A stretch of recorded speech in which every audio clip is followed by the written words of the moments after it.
रविवार की अगर प्रदोष पड़ जाए, कौन से दिन? रविवार की प्रदोष के दिन ये प्रयोग अवश्य कर कर देखिएगा। ज्यादा बार नहीं करना है, केवल एक ही बार करना, बाबा स्वयं कृपा करेगा। अपने मंदिर में अर्थात अपने घर के पास कोई मंदिर हो, शिवालय हो, देवालय हो, जहां शंकर भगवान विराजमान हो, शिवलिंग हो, ऐसी जगह पर अवश्य करें। हमें कहीं दूर जाकर ये प्रयोग नहीं करना है। अपने शिवालय, अपने जो घर के आसपास में शिवालय हो वो। एक बेलपत्र अशोक सुंदरी वाली जगह, अब उसको अशोक सुंदरी की जगह पर भी चढ़ाने का तरीका क्या है? ये शिवलिंग है, ये जलाधारी है, ये जल बहता है, बीच में जो मोटी सी लाइन है वो अशोक सुंदरी का स्थान, ये जो भाग है षडानंद कार्तिकेय गणेश जी और कार्तिकेय जी का। जलाधारी मतलब माता पार्वती जी का हस्त कमल, शिवलिंग मतलब भगवान शंकर का स्वरूप।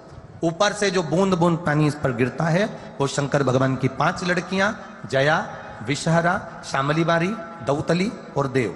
शिव जी की 5 लड़कियां ऊपर, एक लड़की शंकर भगवान की 6 नंबर की अशोक सुंदरी उनके चरणारविंद के पास, उनके गणेश षडानंद कार्तिकेय के मध्य में। जब हम बेलपत्र चढ़ाएंगे तो उस बेलपत्र को चढ़ाते समय आपकी जो बेलपत्र की डंडी है वो बेलपत्र, रविवार प्रदोष के दिन का ये उपाय है महाराज, ये बेलपत्र की जो डंडी है इस डंडी का भाग शिवलिंग की ओर होना चाहिए। ये जो डंडी है इसका भाग अशोक सुंदरी पर जब चढ़ाएंगे तो शिवलिंग की ओर इसका भाग होगा महाराज। दूसरी, बेलपत्र को जब हम समर्पित करेंगे तो जलाधारी का जया, विषहरा, शामरी बारी, दौतली, देव, मान लो जलाधारी ऊपर नहीं है शंकर जी के, तो उसका स्मरण कर कर 5 कन्याओं का नाम लेकर जया, विषहरा, शामली बारी, दौतली, देव, इनका स्मरण कर कर शंकर भगवान के शिवलिंग पर बेलपत्र रखेंगे। बेलपत्र कहां रखना है? आप अगर यहां बैठे हो तो आपके विपरीत में डंडी का मुख होना चाहिए। ये बेलपत्र की जो डंडी है इसका मुख आपके विपरीत में हो। आप यहां बैठे हो तो डंडी उधर होगी, आप इधर बैठे हो तो डंडी का मुख इधर होगा, आप उधर बैठे हो तो डंडी का मुख इधर होगा, आपके ठीक विपरीत की ओर डंडी का मुख हो। ये 2 जगह बेलपत्र समर्पित करने के बाद तृतीय बेलपत्र शिवलिंग की जो जलाधारी है, जहां पर भगवान शंकर का शिवलिंग रखा है, वहां स्पर्श कराकर, केवल छुआना है, स्पर्श कराकर बेलपत्री के पेड़ के नीचे ही कोई कंकर हो, कोई शंकर हो या कोई मिट्टी का ढेला हो, नी हो, तो वहीं मिट्टी को थोड़ी सी ऊंची कर कर एक बेलपत्र बैठकर इस बेलपत्री की डंडी जड़ की ओर, मतलब जो वृक्ष होता है उस ओर इस डंडी का मुख होना चाहिए। ये 3 रविवार के प्रदोष के दिन शंकर भगवान पर चढ़ाई गई बेलपत्र से हमारा गया हुआ धन भी पुनः आने का रहता है और हमारा जो व्यापार बार बार बंद हो रहा है, शिव की कृपा से एक बार चालू तो चालू हो ही जाता है। शिव तत्व को जान, एक विश्वास के साथ, एक भरोसे के साथ, एक दृढ़ता के साथ आप शिव की आराधना करें। 3 स्थान पर बेलपत्र। तो अब जितने लोग भी यहाँ आए हुए हैं और जितने लोग आस्था चैनल पर कथा सुन रहे हैं, जितने फेसबुक यूट्यूब पर सुन रहे हैं, कौन से दिन करना है? जम के बोलो जरा। रविवार के प्रदोष। पहला बेलपत्र बोलते जाओ जम के, अशोक सुंदरी।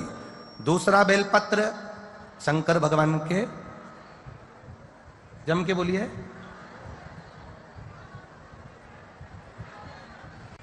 जम के बोलो जरा। दूसरा बेलपत्र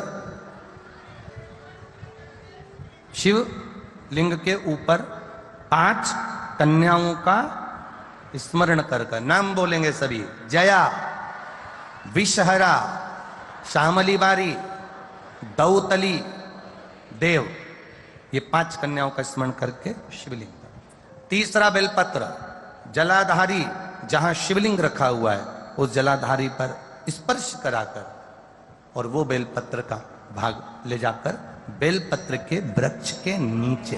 अब बेलपत्र के वृक्ष के नीचे ऐसा क्या होता है गुरुजी कि बेलपत्र के वृक्ष के नीचे भी बेलपत्र चढ़ाने का फल मिलता है? ऐसा है क्या? तो महाराज कूर्म पुराण अध्याय 23 कभी ध्यान से पढ़ना, उसको स्कंद पुराण को ध्यान से पढ़ना। कभी मौका मिल जाए तो गर्ग संहिता को स्मरण करिएगा, और कभी मौका मिल जाए तो विष्णु पुराण, नारद पुराण का स्मरण करिएगा, और कभी मौका मिल जाए अगर हो तो नरसिंह पुराण का भी स्मरण कर कर आप उसमें पढ़ेंगे कि बेलपत्र के पेड़ के नीचे एक बार भगवान नारायण ने लक्ष्मी को सेवा के लिए रोका है। एक बेलपत्र के वृक्ष के नीचे मां लक्ष्मी, मां सरस्वती, मां गायत्री, मां सावित्री, मां अंबा, जगदंबा, जगद्धात्री, दुर्गा, सारी देवियां,